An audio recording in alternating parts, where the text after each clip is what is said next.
Hello and welcome to the Penelope Possum channel with your host, Penelope the Possum.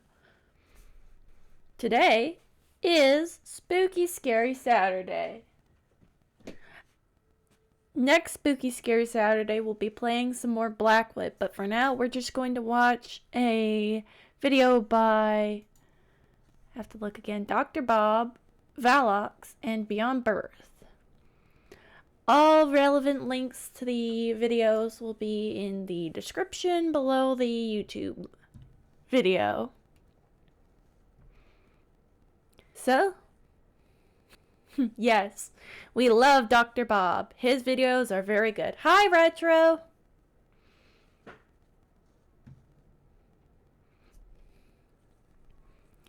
So yeah, we are watching a Dr. Bob video, SCP-913, Mr. Hungry.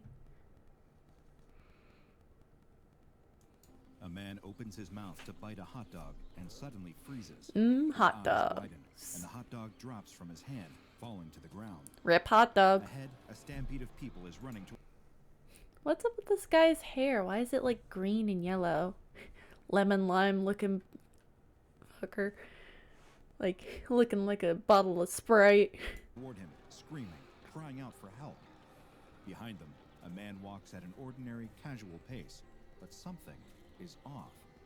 His eyes have a glazed, unfocused look to them, and he keeps shoveling random 7 Up, items into yeah. his open mouth, swallowing them down.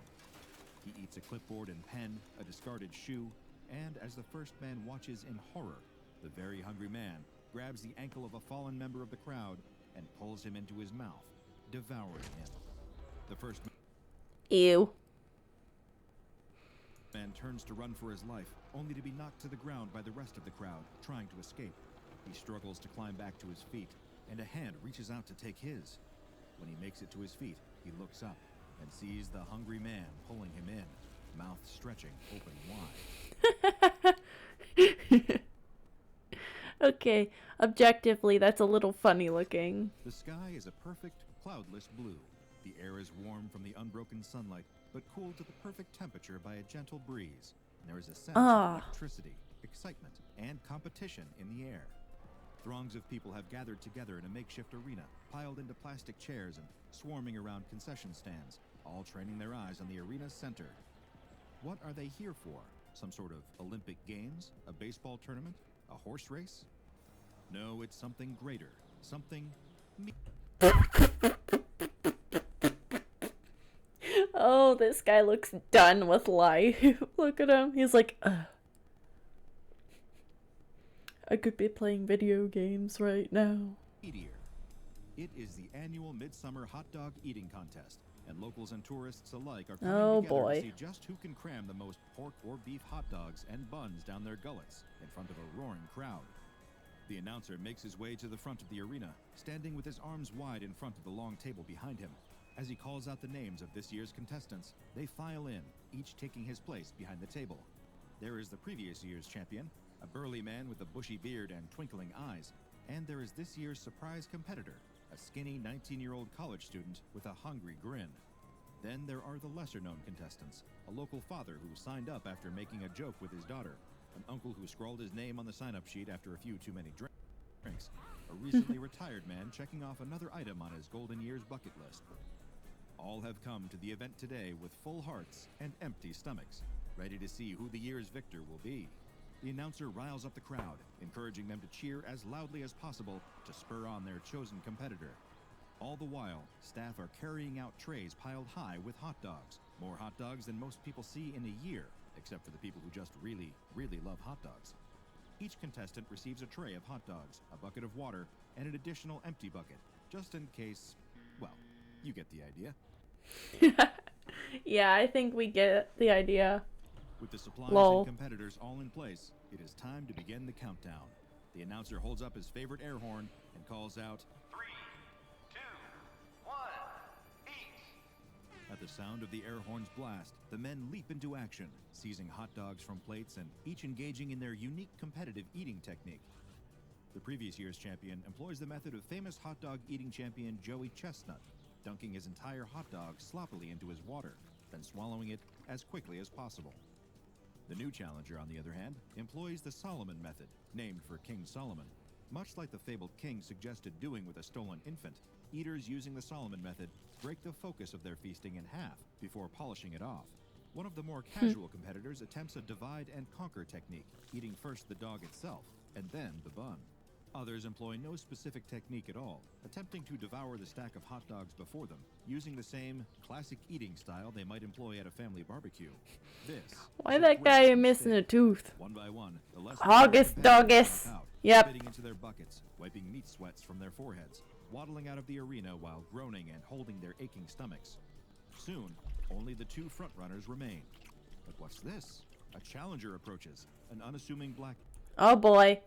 Here he comes. The very hungry man. He's gonna win and then it's gonna go completely to shit. Man clad in a shirt and dress pants rushes into the arena, his face a mask of single-minded determination, and begins seizing the discarded hot dogs off the table, gobbling them up as fast as he can. The announcer and the rest of the audience watch in stunned disbelief. This is unprecedented, and as exciting as it is, definitely against the rules. This man is not a registered competitor, and he certainly can't join the contest in the champion stretch.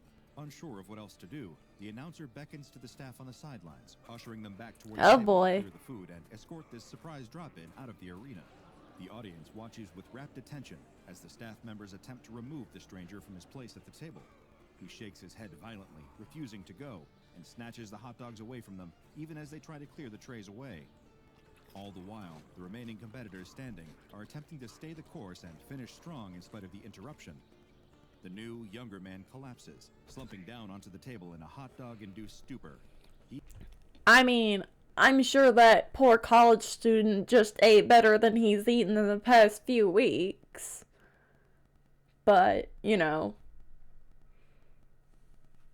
My money was on the big guy anyways. He has tapped out. The victor is the previous year's champion, with a staggering ultimate tally of 38 hot dogs.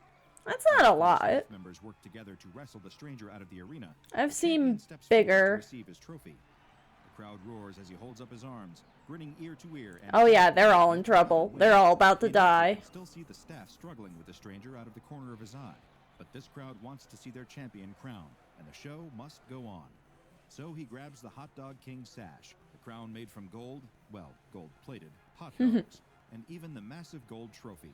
He crowns the winner, placing the sash over his shoulders. Then, as the music swells triumphantly, courtesy of the local high school marching band, the announcer holds up the trophy, sunlight glinting off its shiny surface. It represents so many things: achievement, celebration, the ability to eat just so much meat and not get sick, and now it is time for it to be awarded to the man who earned it. The announcer stretches his arms, handing over the trophy to the contest winner, when all of a sudden, another hand grabs hold of its handle, ripping it from the announcer's grasp. Here it goes. Has returned, somehow freeing himself from the multiple security guards who escorted him away, and he has taken the trophy for himself. He's gonna eat it. Attempting to crown himself the Hot Dog King.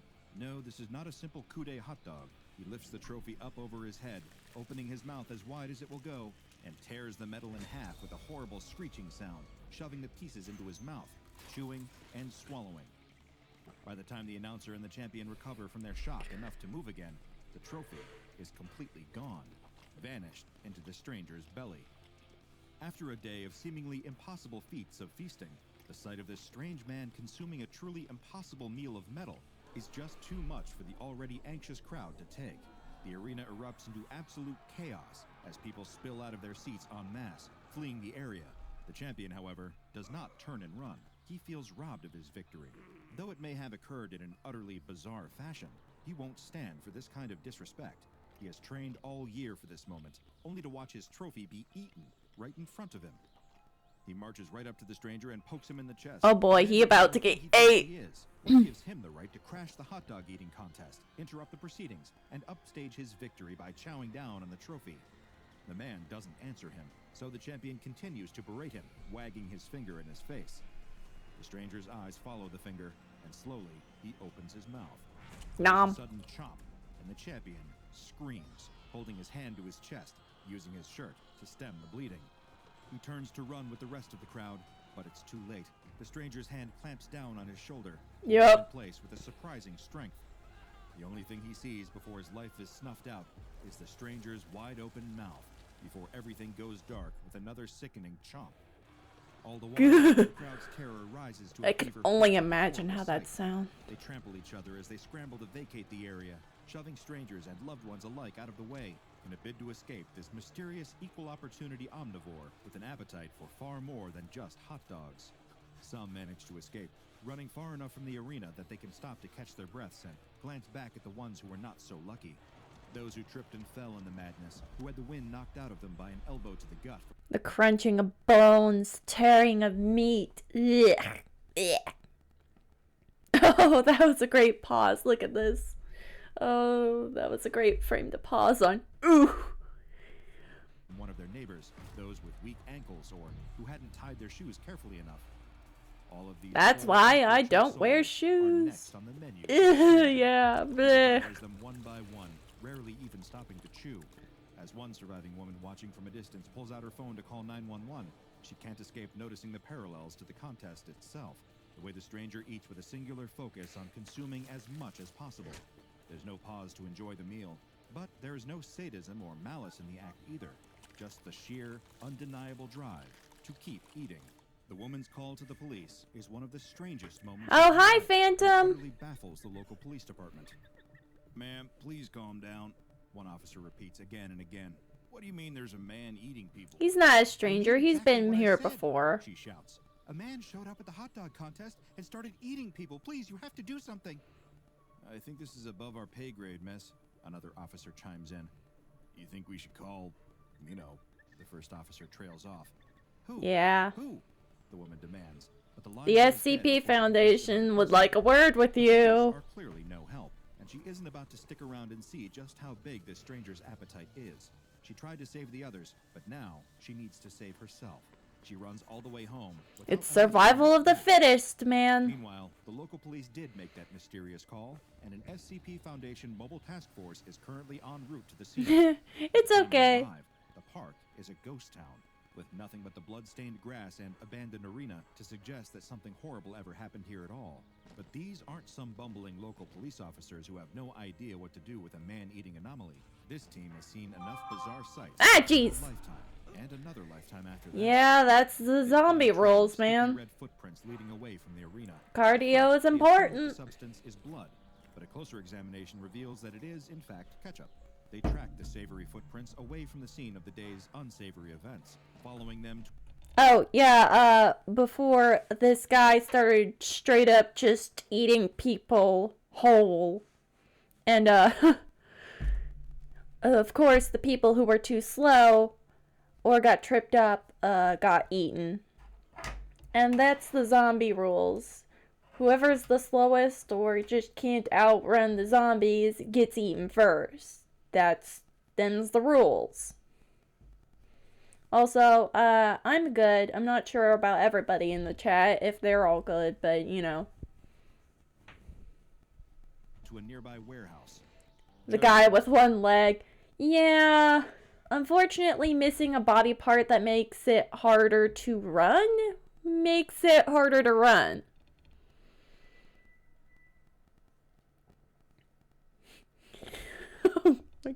When the thing he wants a bite of is your anatomy, I think it's, fair to be scared.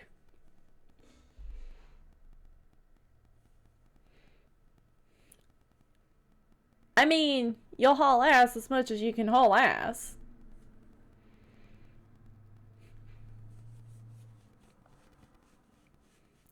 I'm not a distance runner, but if you give me good enough motivation, I might become a distance runner. The scattered wooden beams, rustling metal, and boarded up windows, this place has been abandoned for some time. The perfect place for an anomaly to hide away. I at least keep good on my cardio. I run around. Oh yeah, you've got weight to throw around. I don't. I can't push anybody. I'd be more likely to be shoved.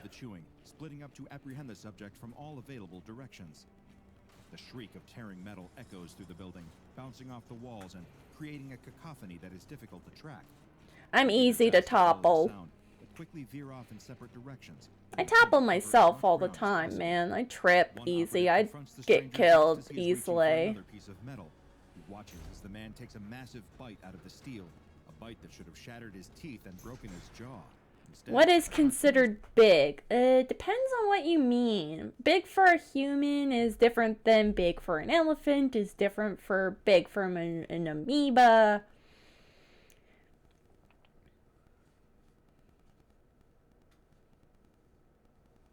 Human.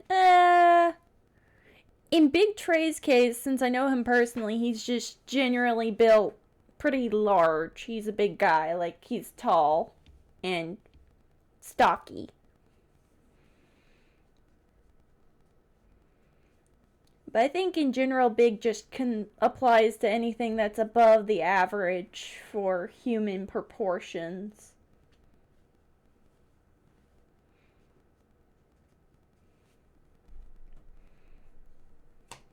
Like, I would have big ears.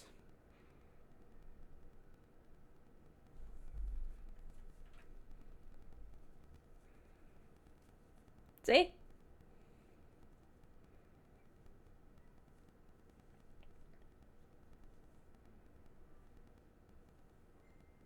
Height, I think average human male height is like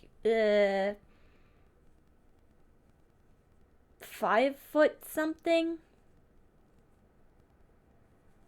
And no, I think it's like 6 feet even. Hold on, I'm gonna look it up. I'll let the video play while I'm looking it up. Hold on. He approaches the stranger, who, upon locking eyes with him, begins to shake his head, still chewing. The MTF operative ignores this visual cue, approaching the man and attempting to physically restrain him. This, like the confrontation with the champion before, is cut off with a fateful chomp, and the operative screams ringing out through the warehouse, alerting his teammates to his unfortunate fate. The screams. Okay, yeah. Average male height is 5'9". Chewing draws nearer and nearer. He spins around to face the presence behind him. About, and for women, it's about 5'4". Tip of a steel beam, grimacing as he swallows it. The operative lifts his weapon, pointing it at the. So, if you're a woman above 5'4", generally you'd be considered big in height. Or if you're above 5'9" for a man, you'd be considered tall or large.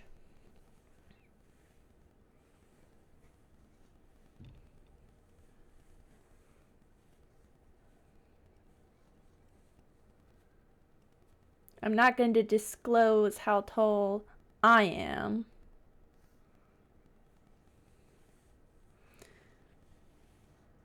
The subject. You're about 6 feet tall too? All right. Come quietly. The hungry man pleads wide-eyed for the operative to turn and run while he still can. I'm not going to disclose my exact height, but just know I am above the average height for women.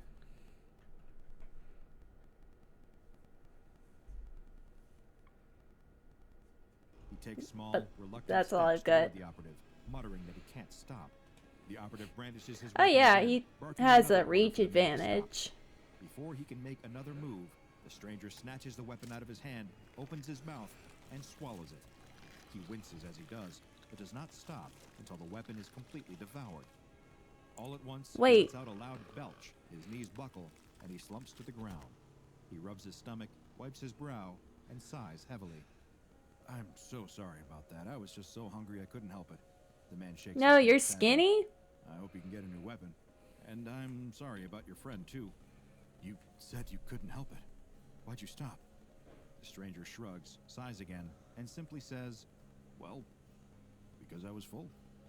After a bit of convincing, and a test confirming that the subject's strength and bite force has returned to ordinary human levels. Oh, bye, Retro. To bring him into Foundation Just because you're skinny doesn't mean you wouldn't be, able to push someone down. Trademark unmarked vans and set off toward the nearest Foundation site.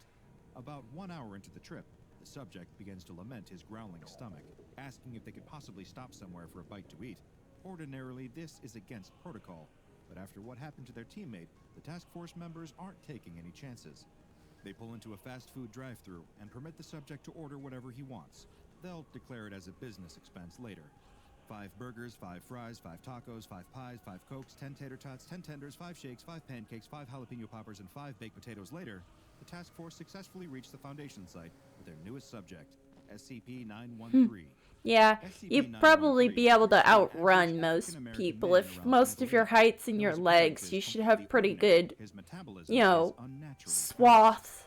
He requires the recommended daily caloric intake. Just use the entire length of your legs when running. High internal temperature, though the specific number has been redacted from his official file. If he does not meet his calorie requirement for a given 2-hour period, he will enter a trance state in which he is unable to control himself. In this state, he will break down and ingest any solid matter in his line of sight. This includes matter that would ordinarily be indigestible, including wood, plastic, and metal. In this state, his appetite does not distinguish between living and non-living subjects. When he is in this hunger-driven state, he is aware of all his actions, but cannot stop himself. You're not a giraffe? Dense materials that cause him extreme discomfort.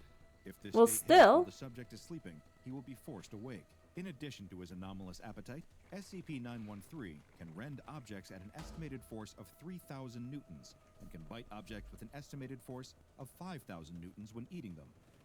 Whenever he is not in his trance state, he cannot replicate this strength. An examination of SCP-913's liver tissue showed that it is capable of producing new enzymes in response to foreign material, allowing his body to digest matter that should be highly dangerous to consume.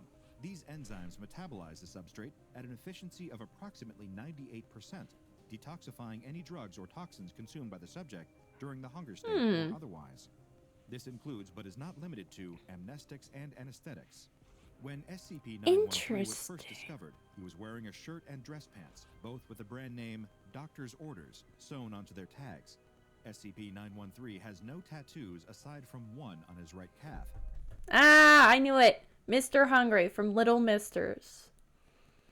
Dr. Wondertainment. So this is... I've seen others of this particular line by Dr. Wondertainment, who is a deranged toy maker, to put it as broadly as I can. Dr. Wondertainment may not be a person or human, or even really exist as a singular entity, but we don't know. No one knows. No one's ever seen it, them. Not even his own creations. The few that have any memory of what it looked like have a not so perfect recollection, and it changes each time, so there's no possible way. Which reads, Mr. Hungry from Little Misters by Dr. Wondertainment. Just in case you aren't aware, the Little Misters are a line of humanoid anomalies created by the mysterious Dr. Wondertainment Corporation, including the fish-headed Mr. Fish, the candy-coated Ms. Sweetie, and Mr. Life and Mr. Death, who is every bit as existentially upsetting as he sounds. Yeah, I would assume. Is currently unknown, though, like many Dr. Wondertainment products, their existence I used to play softball. SCP-913 must be contained in a customized humanoid containment cell lined with 1 meter thick carbon steel. 913 is to be provided standard furnishings for his containment cell, coinciding with the usual necessities. But I don't play for any comfortable sports humanoid anymore. life. He may be given pre-recorded entertainment materials, such as concerts, films, and television shows upon request. The cell may be accessed via a reinforced carbon steel door. Once every 2 hours, SCP-913 is provided with 1 nutritional supplement as specified in Document 913-2. I attempted to locate a copy of 913-2 for further details on said nutritional supplement, but access to it appears to be limited to research volleyball. SCP-913. While the subject is sleeping, nutrition is provided to SCP-913 via a central venous catheter that must be changed once every 3 months.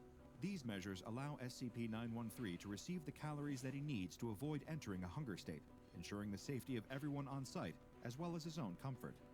Like the rest of the Little Misters, SCP-913 presents a puzzle that may never be solved. I could spend my limited time on this Earth wondering why Dr. Wondertainment would create a being that seems to serve no purpose other than eating as much as possible, lest he unwillingly destroy the environment around him. but I believe that would be a waste of time. Why does Yeah. Dr. Wondertainment do anything that they do? Why create a woman who can turn men into candy soldiers? Why create an ordinary man with a fish head, a tiny top hat, and a Boston accent? The personal motivations of Dr. Wondertainment, whether they are an individual or a massive conglomerate, are as inscrutable to me as the meaning of life itself, or the reasons why a person would want to eat more than 2 hot dogs in one sitting. Check out the Dr. Bob Patreon and become a junior researcher today. Literally a cool sport. Oh. Dr. Wondertainment's Oh, I'm terrible. Dr. Bob, why do you do these things? Every time we watch a Dr. Bob video, he mysteriously manifests a new power. I don't think I was ever particularly good at any of the sports I tried, so I never really kept up with any of them. I mostly just played for fun. I'm not a very competitive person.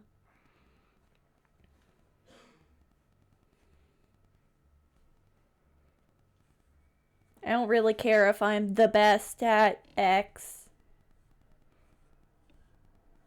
Hey! Haha!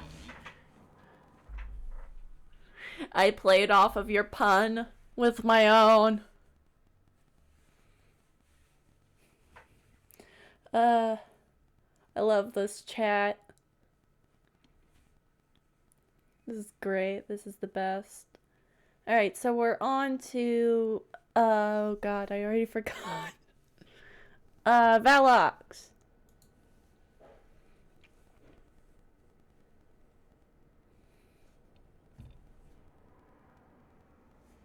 Hockey, skateboarding, and inline skates were all you were ever good at?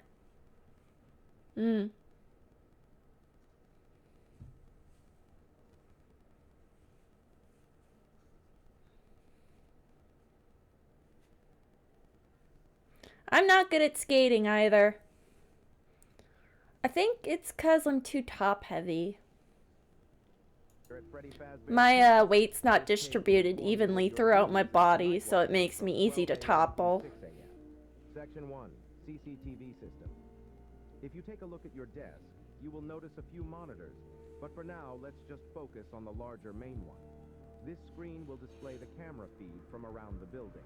The screen will always start in standby mode. To turn it on, press any one of the buttons on the board below. This will single out a specific camera. Oh my gosh. Okay, so as far as I'm aware, the difference between softball and baseball is actually just the ball. The rules are basically the same from what I remember. But the ball is bigger. Like, softball, a baseball is about the size of your palm, right? A softball is about, like, 2 or 3 times bigger.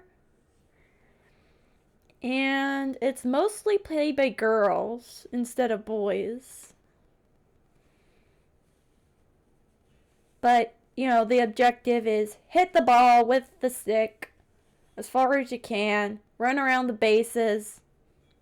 It's basically the same rules, just, you know, marketed differently.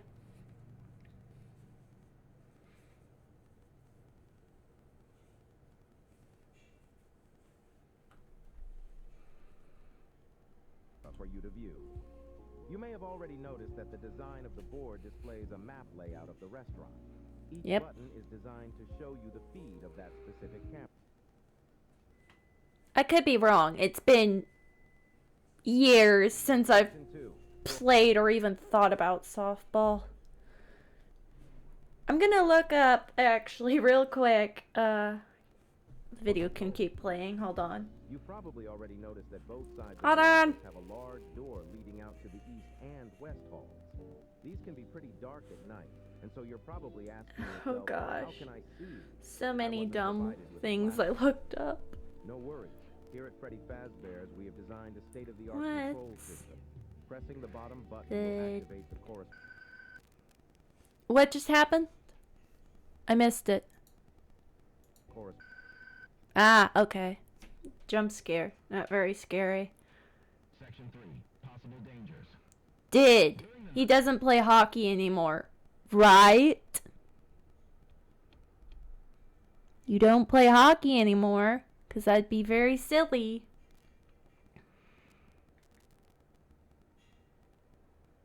Difference. We allow the animatronics to roam the building to keep them from locking up, making sure repair costs are kept low.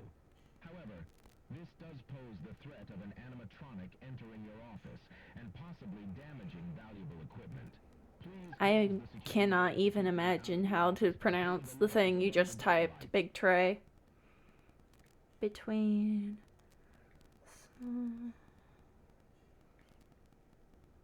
Okay, here we go.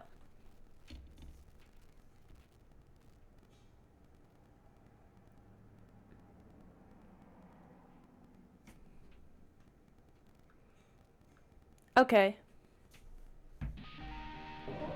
I wanted to look it up for my own sake.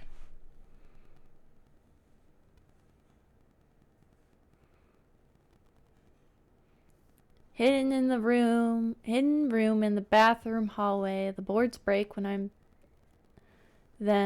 in there. I'm in there, Michael. Your father. I'm your father. I want to talk to you. I only want to see my boy.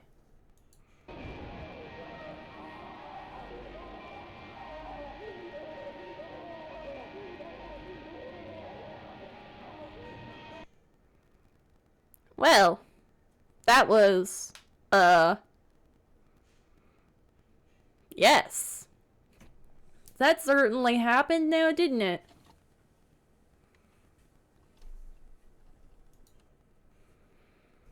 But yeah, no, I mainly wanted to actually figure out what the difference was for myself, because I never knew.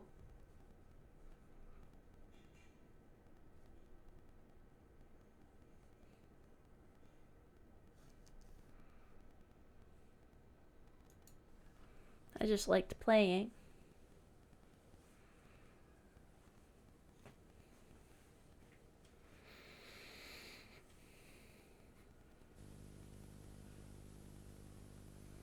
This is Beyond Birth, how to play hide and seek alone. I think this is based off of a, story?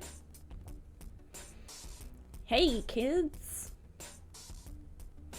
Funky little music going on. Looking for new games to play? Aren't we all? This music's a vibe though. Well then you're in luck, alright?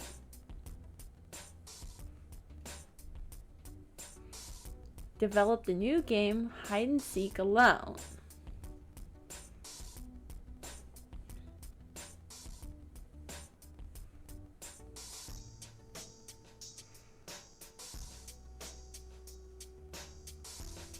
Same way, normal hide and seek.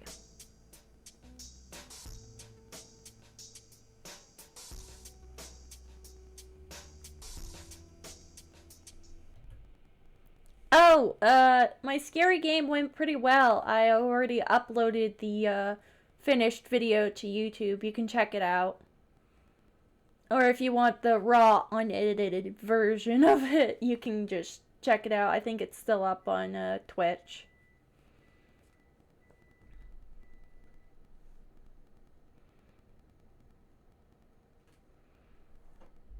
Yeah. Okay, so the game hide and seek alone is played the very same way that you would normal hide and seek. That would, track.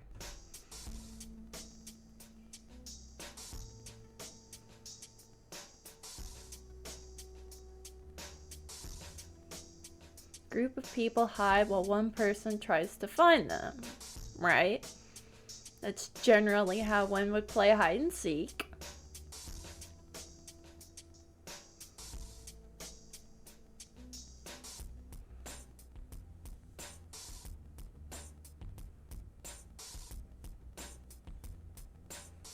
But in this version of the game, you only need one person to play. That would also, make makes sense considering hide and seek alone. Here's how the game is played. Excuse me. Oop. What happened? Candle.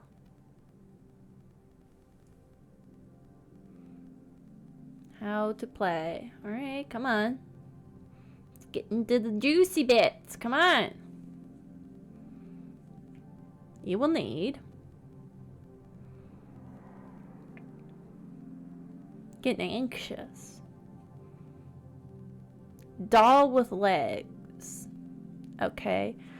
So I'm sorry for pausing the videos so often, but the fact that it requires a doll, I know this is based off of a short story I heard someone read a long time ago, basically titled the same thing, How to Play Hide and Seek Alone.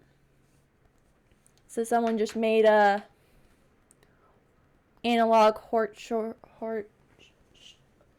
short films, bleh, of it. It's raining outside now. Can you hear that?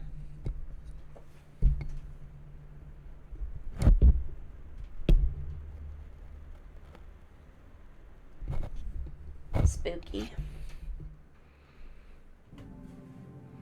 It suddenly just opened up. The sky opened up and started pouring. Rice? Yep, okay, this is exactly the thing I thought it was. Problems with being chronically online. Red thread.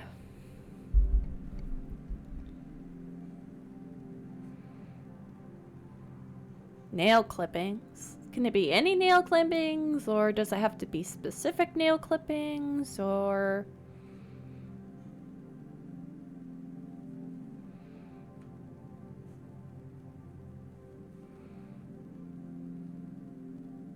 Knife. Salt water.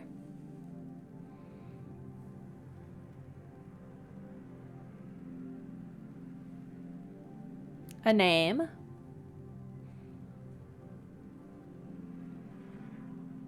Can it be any name?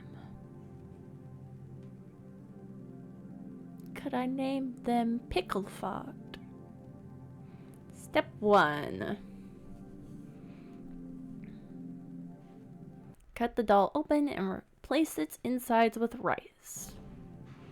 Oh, to all viewers of this, current and future, I would not recommend going through with this ritual at all.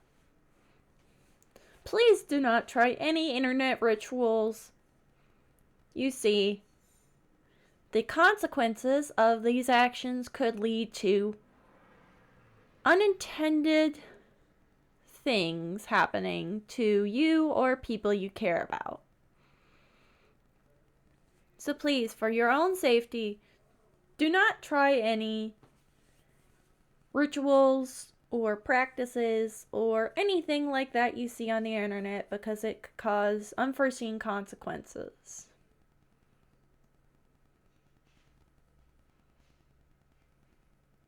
Really?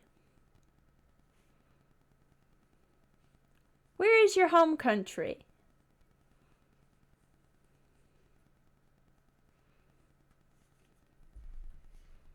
Enough with the warning. Latvia.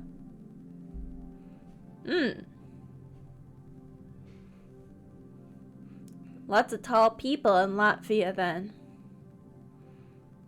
Place your nail clippings inside the doll. So it has to be your nail clippings. Okay.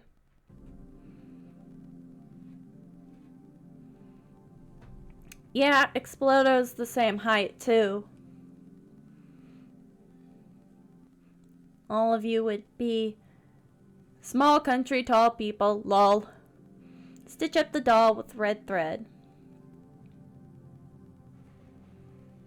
Oh boy.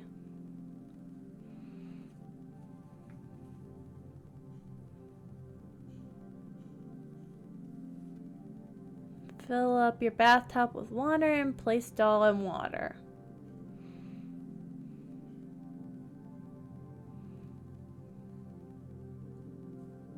Oh, the earlier comment was you trying to say you were on the phone. I see. Hide.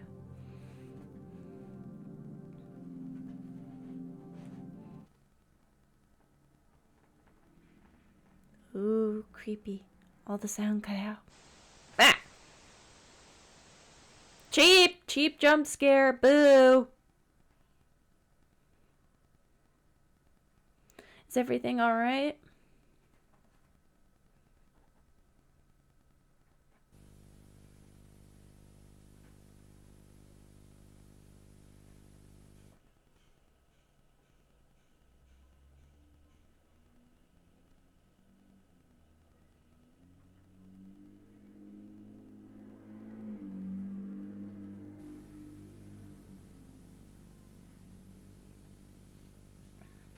Oh, jeez.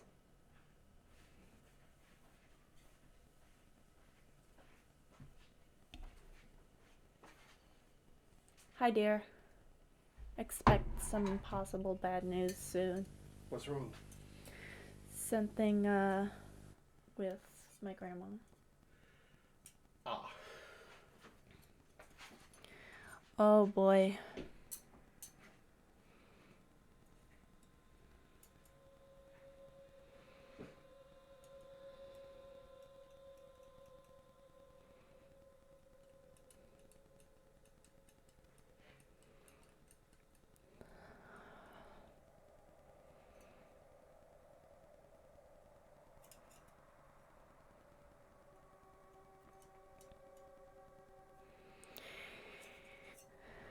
Welcome back, Explodo.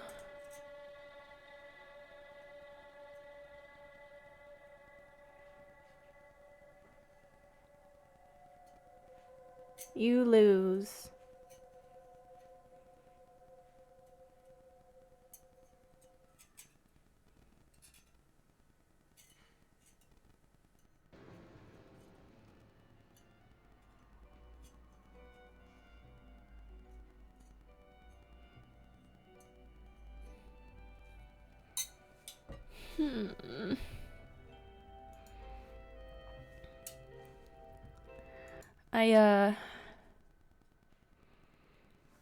Dang, the wind's kind of been taken out of my sails here.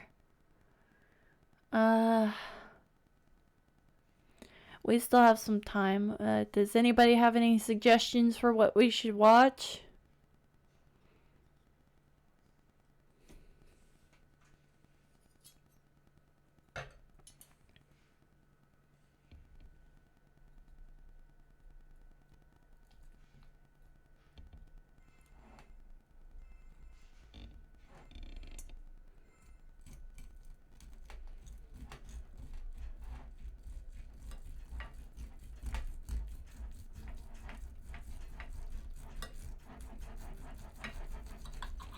Them listing average heights now, Phantom.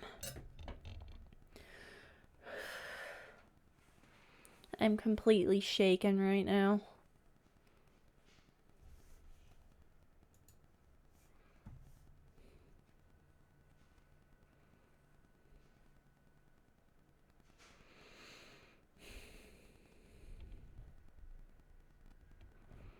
Well, Phantom 6, Tetsu, do you have any suggestions for any videos we could watch?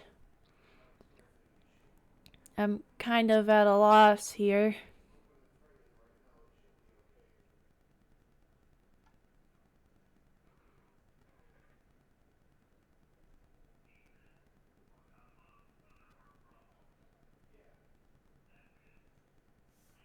Yeah, but like a specific video or something.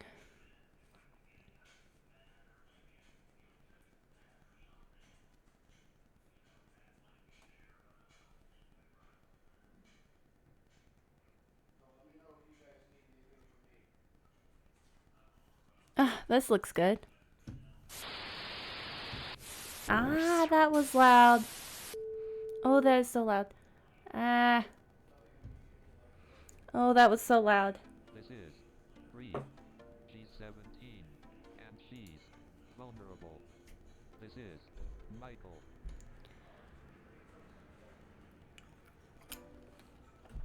He feeds off vulnerability.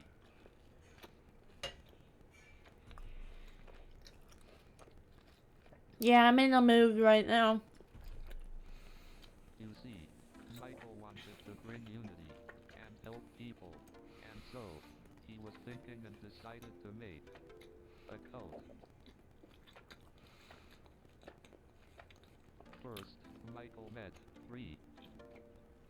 Bree was a confused girl. She had no hope, no family, no money, no place to stay. But worst of all, she had no purpose. But that's okay. Michael would help. Michael created a group and taught them about Christ. He told Bree if she joined his group that she would find the truth in God, a loving group of people, money to provide herself with, and a place to stay at the church as well. But most importantly, he told Bree she would finally have a purpose. So, Bree did some thinking. And Bree said yes. She joined the church and moved in with the members there. She made loving friends, learned to pray, enjoyed nice meals. Vita Varnish? And had joy. You mean Vita Carnish? Carnage? Whatever.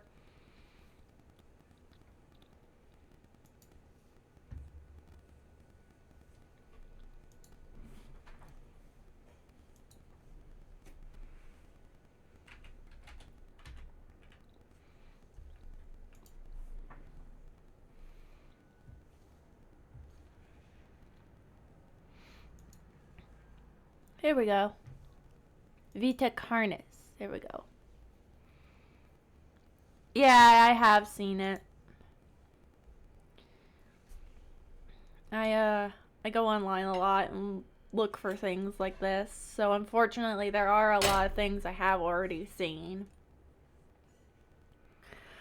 But that doesn't mean I don't like rewatching them.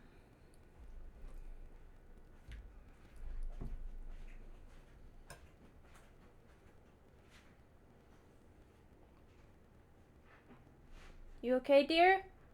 Yeah. Okay. We'll talk as soon as I end the stream.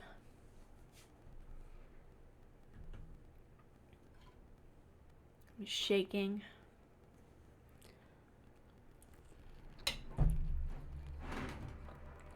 On planet Earth, life has thrived for millions of years. Creatures big and small have found ways to adapt and evolve to flourish in all types of environments. From barren wastes to lush forests, life can be found. Earth has homed these creatures since the dawn of life itself. Nothing terrible? Only until very recently, things have changed.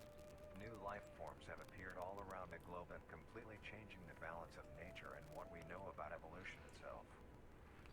That is why we, at National Living Meat Research, have been studying these new species, trying to help educate everyone about these creatures and their wondrous ways of life. First, what are these new life forms? Since their explosive arrival across the globe in 1931, there has been much debate on what these newcomers are and where they came from. Are they extraterrestrials coming to invade Earth? Or are they demons who come from hell to purge humanity? From what our scientists have discovered, no. The origins of these creatures are solely to Earth, miraculously out of nowhere. We don't know why or how, but one thing is for certain, Earth is now their home. What these creatures are is mysterious and still not well known today. But here is what we do know. These creatures are comprised mainly of muscle tissue, organs, and bone. Gemini. They greatly resemble animals. Yes, I have seen Gemini Home Entertainment.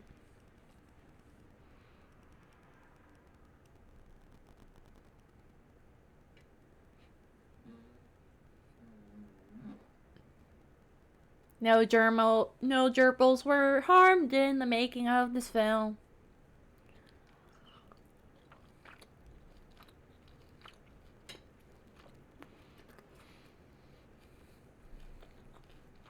grow skin, or store-bought meat.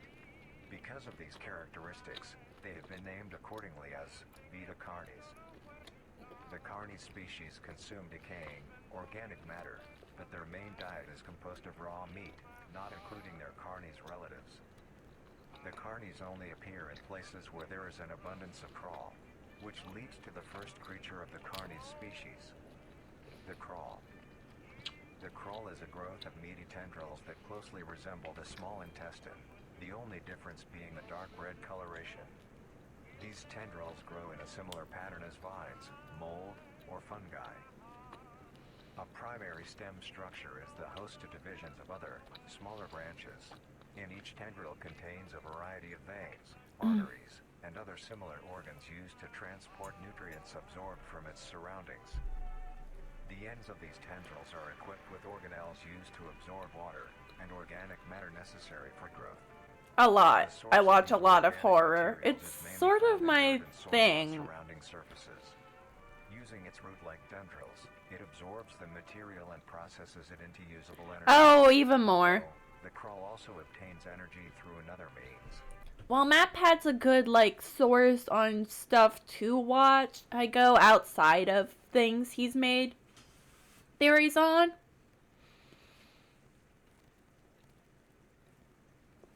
But yes, I've watched basically every analog horror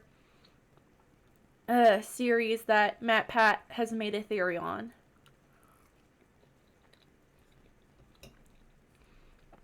But there's a lot more.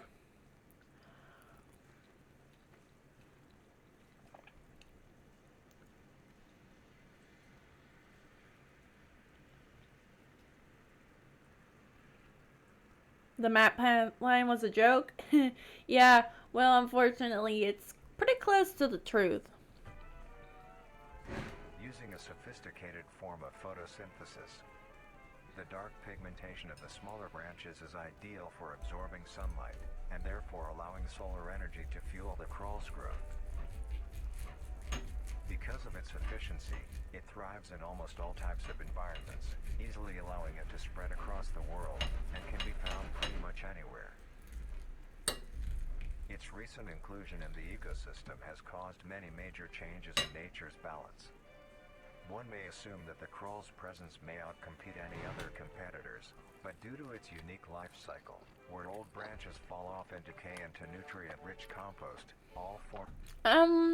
That's a hard question to answer. The horror doesn't really scare me anymore.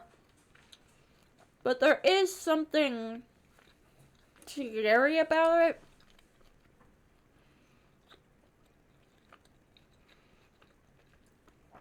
I don't get scared in the traditional sense of like, ah. I'll get startled every so often, but, you know, it's not along the lines of I'm gonna have nightmares or anything. So, no, I'm not really afraid of horror. It's just sort of media for me to consume, and I enjoy it in my own way. Forms of life seemingly flourish instead. The crawl's abundance grants plenty of nourishment to all animals, from plants feeding on the decayed crawl, herbivores thriving on increased plant population, and carnivores feeding on both the abundant prey, and are able to eat the crawl as well. The presence of all these animals leave behind waste, which will be broken down and consumed by the crawl, and the cycle begins again. This form of symbiosis leads to an environment where all populations thrive. Humanity also uses the crawl to our advantage. Because of the supernatural rate of growth... Hold on. That was a weird looking person. Why do the arms look so weird? Humanity also uses the crawl to our advantage. Because of the supernatural rate of growth and its richness in nutrients, it has been sustainably cultivated into domestic farms. The crawl is harvested and processed into fertilizer, which greatly increases crop yield and quality. The crawl may also be used as a food source for humans, and reliably so. But due to its unkindly appearance and taste, it has yet to reach cuisine standards. The crawl also plays a very important role in the next creature. Yeah, it does look like Slender Man, doesn't it? Sometimes, in a crawl-populated environment, a node of meat may develop on one of the branches. This node will fall off and grow into a functioning organism and go to live on as an independent animal. This leads us to the upcoming species that we will be discussing. The first of these creatures are the trimming. Oh man, I remember when I first really started getting into creepypastas and horror stuff, Slender Man was the first thing I ever got really scared of. Like, genuinely. There were a few nights after, like, watching Marble Hornets, I had to sleep with the lights on. I was so scared. I haven't found anything that scary in a long, long time.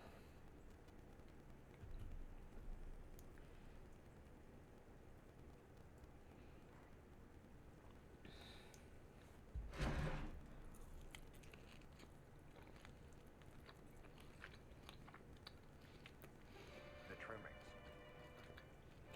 Trimmings are small animals that resemble skinned raccoons. They are commonly known to have a plump body, round head, small eyes, nose and ear holes, and an agape mouth. They are also equipped with a diversity of... Oh, it wasn't the first creepypasta I read, it's just the first one that really scared me. body shape, number of limbs, and other characteristics. One thing they all share in common is that they are made mostly of meat tissue and are a maximum of 20 centimeters in length, no larger than a basketball. Its life starts with its separation from the crawl. It will wonder to find anything that is edible and able to consume. Although it is an omnivore, being able to hunt meat and forage for plant matter, trimmings are almost entirely scavengers. Their diet consists of rotting plants and meat, including, but not limited to, fruits, vegetables, roots, seeds, insects, and deceased animals. Although its appearance is unsightly, it is a cowardly creature, only fleeing, screeching, and hiding when threatened. Because of its lack of defensive traits, it lies near the bottom of the food chain, making it easily overpowered and picked off very regularly by predators. Naturally, its population would eventually die out. This is not the case. The crawl constantly produces a large quantity of trimming nodes, keeping up their numbers. Naturally, trimmings can be found wherever there is abundant crawl.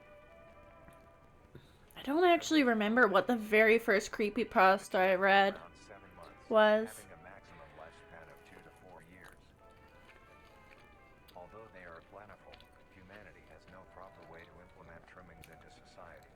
Their overabundance has even considered them pests, due to them digging through trash bins and making excessive noise at night. Besides all of this, some people still keep trimmings as pets. Much like raccoons. Some people consider raccoons pests, but some people keep raccoons as pets. Same thing with possums.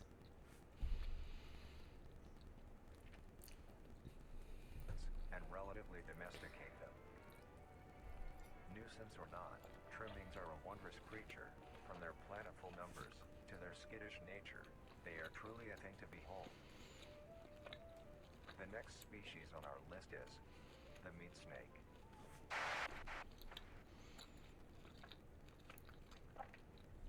Ugh, the meat snake. These things creep me out to the max.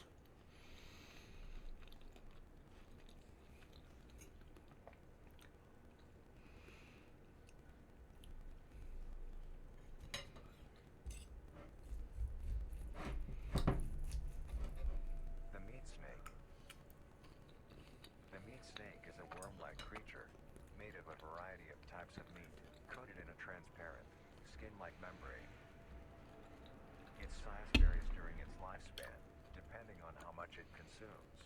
When it first separates from the crawl, it is only a few centimeters in length. See, it's almost kind of cute here.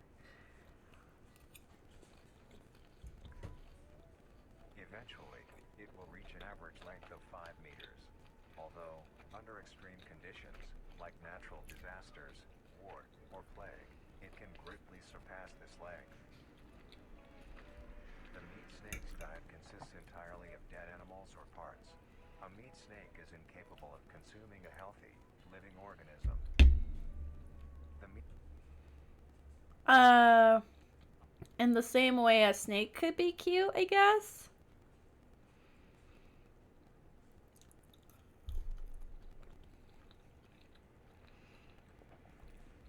I don't know. Kind of reminds me of a worm, and I like worms. But as it gets bigger, it's less, so...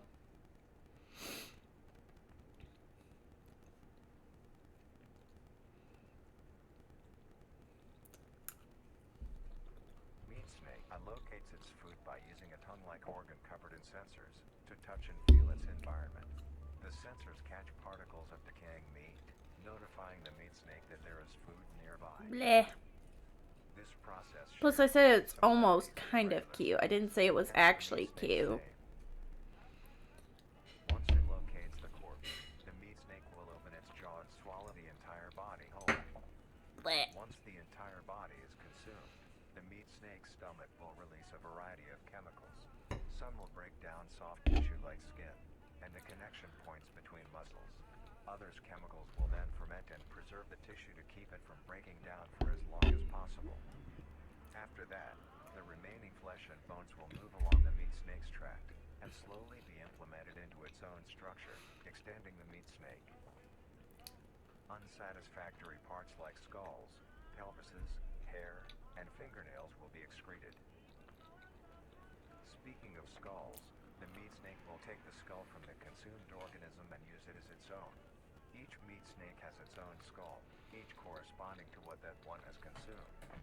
Yes! I have many games to play. I've been doing Stardew Valley streams lately. We'll be playing more Darkwood, both on Spooky Scary Sundays and as a general play. Original Doom, Doom Eternal. I might try to play some more Shantae games. Try to get some more Shovel Knight in, maybe.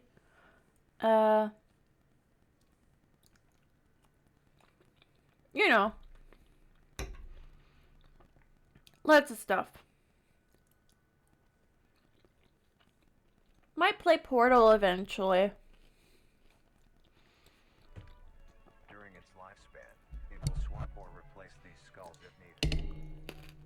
A meat snake's lifespan depends entirely on how much a meat snake consumes. The longest one has lived for was 28 years. The meat snake has no predators and is immune to disease due to it. Earthworm Jim?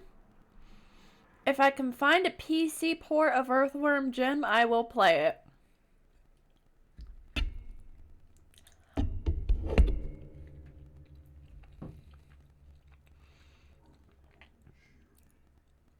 With preserving chemicals. The only significant ways a meat snake can die is through starvation, burning, or complete destruction of the meat snake's membrane coating. Interestingly, Jim is indeed the worm. the only member of the Carnies family that is able to reproduce. When a meat snake reaches an excessive size and is in the conditions to do so, it will commence mitosis, splitting itself in two. Then the now two meat snakes will go on their separate ways and live on as two distinct organisms. Weird. Meat snakes can only be found in moderate temperature climates, not too hot, not too cold. Their population depends entirely on the amount of corpses available. Where there is death, there are meat snakes. Humanity will use them to our advantage. Meat snakes are a very efficient and clean way of disposing of any meat products. The preserving fluid within the meat snake's body disinfects the carrion, preventing the spread of disease. Humans use meat snakes in butcher shops as a waste bin, disposed of kill, within war on the battlefield to dispose of festering bodies and parts, and within zoos to dispose of deceased animals. Very efficient They and are clean. extremely tame, not caring if any creature is around them, only acting defensively when it is within consuming a meal.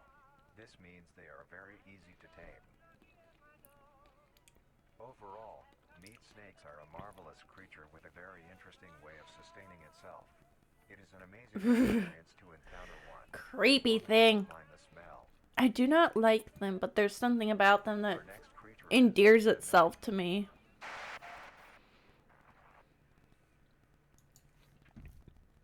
I think the similarness to a snake or worm for the meat snake makes me think of it as a snake or a worm to a certain degree. Oh my gosh, there's so many more now. Anyways, so that was the last video we're gonna watch today.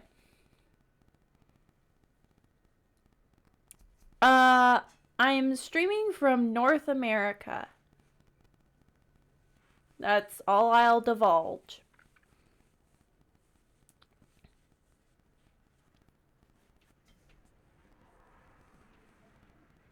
But it is not that early. But that's the last video for today. It's been fun hanging out with everybody. But I gotta go play Possum for a little while and digest my food and get rid of these hiccups. Goodness.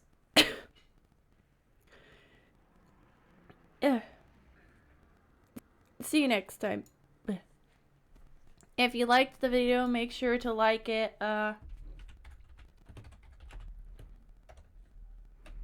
Subscribe. Comment down in the comments whatever you'd like. I'll try to reply to any comments I can. Share it with your friends, family, anybody you might think would be interested in it. Go check out some of my other videos if you want. Go check me out on Twitch for live streams, and check out the relevant social medias for updates or changes regarding schedules or anything else.